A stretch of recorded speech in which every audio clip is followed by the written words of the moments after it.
Welcome back. If you're new to the channel, I'm Nathan and I have a question for you. If you use tools, if you use machines, do you feel trapped by certain brands? Are you in the brand trap? Now, I've been shopping. I went shopping in March, it's now December, and I've left everything in the box because I've not needed them, but it was an end of year tax saving purchase, and as so, I managed, I think, to break away from that brand trap. You might be thinking what I mean by the brand trap. Now, lots of people have lots of kit from different manufacturers. I always tend to get the same kit from the same manufacturer because you then have space to pass down for that machine. It does make it a lot easier. Ever since we were able to afford Stihl, 25 years ago maybe, we've been buying Stihl.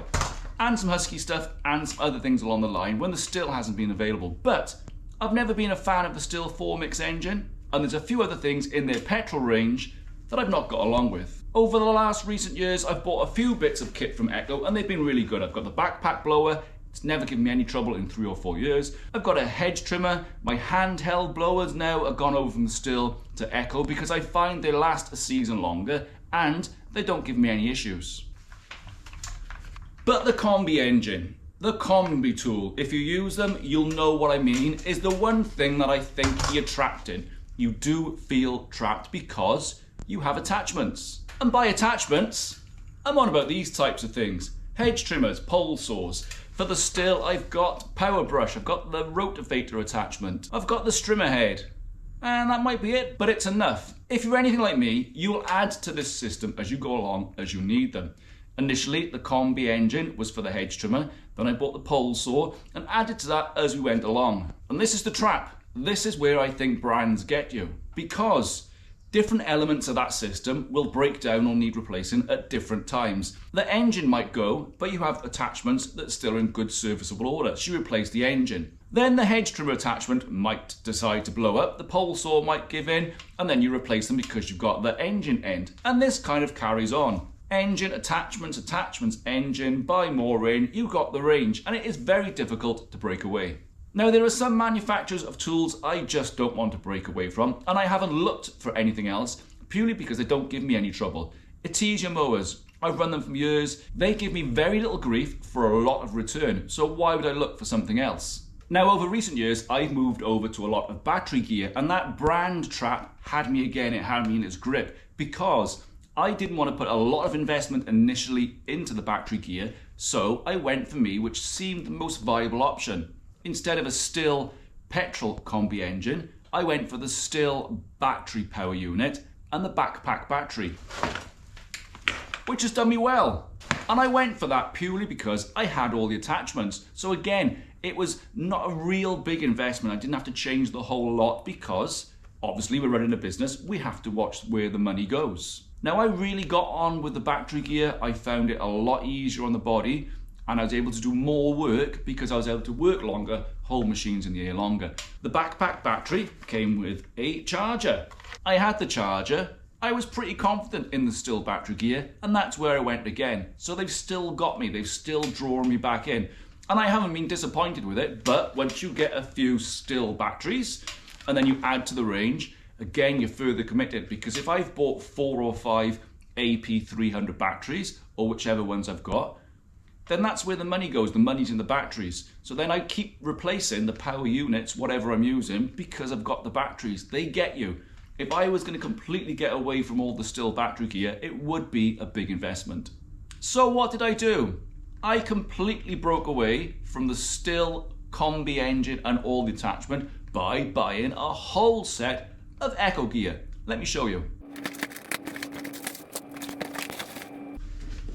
We have the Echo PAS2620ES engine.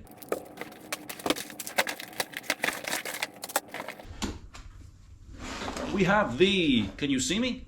We have the strimmer attachment, or the weed whacker, or whatever you call it, wherever you are, you know. Extension pole.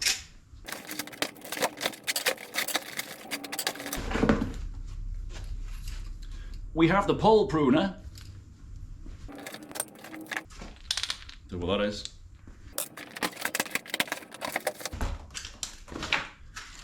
And we have the hedge trimmer attachment, and this is the heavier grade one with the whatever it's got. Different gearing, different blades. Yeah. Right, this is what we've got. Engine unit, pole pruner, strimmer, hedge trimmer, extension shaft. And if you're interested in the background, there's a little old Italian articulated tractor, which might be for sale if anybody's interested. It's not mine, but any enthusiasts, drop me a line, I'll let you know all about it. So there it is, a whole combi system from Echo. I finally switched over from Stihl to Echo. Now, there's nothing wrong with Stihl, but I've had a few problems and have had less problems with Echo. So for me, it was just a time to move away. And like I've already said, I use a lot of battery gear over the petrol gear, but I still do use petrol because battery is not the solution to everything in my mind yet. It's just not there. Right, before anyone says, yes, buying kit, chucking it in the shed and leaving it unchecked for 9 months is not a great idea because obviously that's eating into my warranty. And if there's any issues with the tools that come in, it's way too far down the line to address. So yeah, don't leave stuff in your shed for 9 months. Now, I would love to hear from you a couple of things. 1, do you feel trapped by brands, or do you just buy one from here, and all over the place? I would also like to know if you prefer Stihl petrol machines over Echo, or if not, what is your choice? And finally, the Stihl 4MIX engine. I've never liked them. Can anyone remember the old Stihl HLA, possibly 75?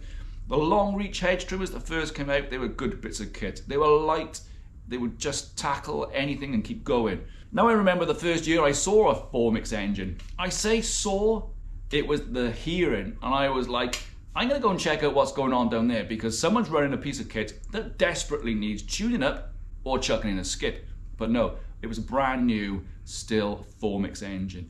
I've never liked them, and yes, I know you can get the 2-stroke version that's lighter, but the 111 and the 131, they're bigger, stronger, and the 4MIX on them, I just don't like them. Really don't like them. Let me know. So, what you let me know? I don't know. Definitely let me know 4MIX engines, Stihl or Echo, or what you prefer, and do you feel trapped? That was it.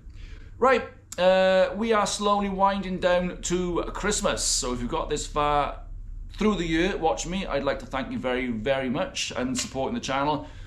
Do have a video coming out before Christmas, if I can get it filmed for you, which just might be a little bit jolly. No one gets my sense of humour normally, but yeah, keep tuned for that, so do the subscribe thing if you want to get that. And got some exciting news, information coming up for the new year, but that's for a different video, obviously. Right, everyone take care, everyone do well, thanks for checking in, and look after yourselves. Brand trap, let me know. Check you all later.